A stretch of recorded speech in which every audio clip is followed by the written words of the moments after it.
इन दिनों अफगानिस्तान की राजधानी काबुल में रात को -2 डिग्री का टेम्परेचर चल रहा है। काबुल की ठंड को देखकर वहां के लोग सर्दी में गर्म रहने का प्रयास कर रहे हैं और सर्दी में गर्म रहने के प्रयास के लिए उन्हें बिजली गैस नहीं चाहिए, उन्हें चाहिए कोयला। भले ही ये वातावरण को प्रदूषित करता हो, लेकिन अफगानिस्तान के अंदर कोयले की डिमांड अपने चरम पर है, क्योंकि जो लाखों माइग्रेंट्स दुनिया के दूसरे देशों से वापस अपने अफगानिस्तान आ रहे हैं, उन्हें भी गर्म होने के लिए अब कोयले की ज़रूरत है। यही कारण है कि अफगानिस्तान के अंदर कोयले की रेट बढ़ गए हैं। आप ये जानकर हैरान होंगे कि अफगानिस्तान के अंदर कोयला प्रचुर मात्रा के अंदर पाया जाता है और पाकिस्तान के साथ ट्रेड प्रभावित होने के कारण वे इसका एक्सपोर्ट भी पाकिस्तान को नहीं कर रही हैं। लेकिन फिर भी अफगानिस्तान के अंदर कोयले के जो रेट हैं बढ़ गए हैं। अफगानिस्तान के पास महत्वपूर्ण कोयला भंडार लगभग 73 मिलियन टन का है, जो उसकी देश की जरूरतों को पूरा करने के लिए काफ़ी है। अफगानिस्तान अपने कोयले का एक्सपोर्ट पाकिस्तान को करता है। पड़ोस में होने के कारण पाकिस्तान को कम कीमत में वो उच्च गुणवत्ता वाला कोयला बेचता है। लेकिन सीमा तनाव के बाद अफगानिस्तान ने उज्बेकिस्तान जैसे नए भागीदारों को कोयला निर्यात करना शुरू कर दिया है और दूसरी ओर लाखों लोग जो विदेशों से उनके देश में वापस आए हैं, वो भी कोयले की खपत को बढ़ा रहे हैं, जिस कारण से अफगानिस्तान के अंदर 1 टन कोयले की कीमत 11,300 अफगानी से बढ़कर 12,000 अफगानी हो गई है।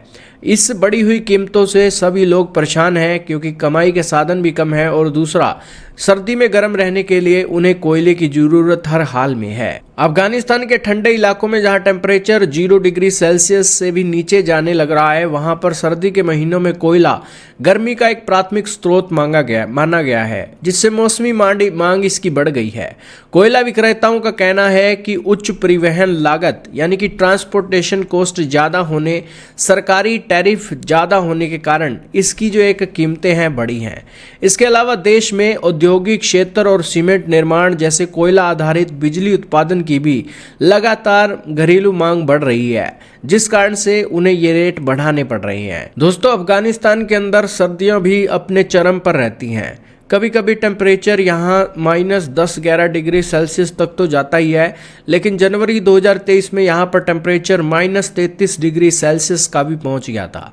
2023 की सर्दी पिछले 15 वर्षों की सबसे ठंडी मानी गई थी, जिसमें -33 डिग्री सेल्सियस का टेम्परेचर हो गया था।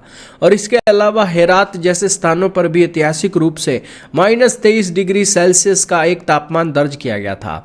इतनी ठंडी होने के कारण वहाँ के जो लोग हैं, एक अपना संसाधनों को यूज़ करने के साथ साथ गर्म रहने के लिए एक कोयले का एक बहुत यूज़ करता है। लेकिन कोयले के रेट अफगानिस्तान के अंदर बढ़ जाना वहाँ के लोगों के लिए चिंता का सबब जरूर है। लेकिन इसको ऊपर काबुल की जो एजेंसियां हैं, कंपनियां हैं, उन्होंने घोषणा की है कि वो काबुल सहित ठंडे क्षेत्रों में 1,30,000 टन कोयला वितरित करेगा, जहां 22 जिलों में 1 टन कोयला 6800 अफगानियों में बेचा जाएगा, ताकि वहां के लोगों को एक सरवाइव करने के लिए कोयला प्रचुर मात्रा में मिल सके। दोस्तों, आप सोच कर देखिए कि वहां पर खाने के भी लाले हैं अफगानिस्तान में और गर्म रहने के भी लाले हैं, इतनी ठंड वहां पर पड़ती है। लेकिन इन सब बातों के बीच भी अफगानिस्तान को बहुत सारे चुनौतियों का सामना करना पड़ता है अपने देश के अंदर सरवाइव करने के लिए।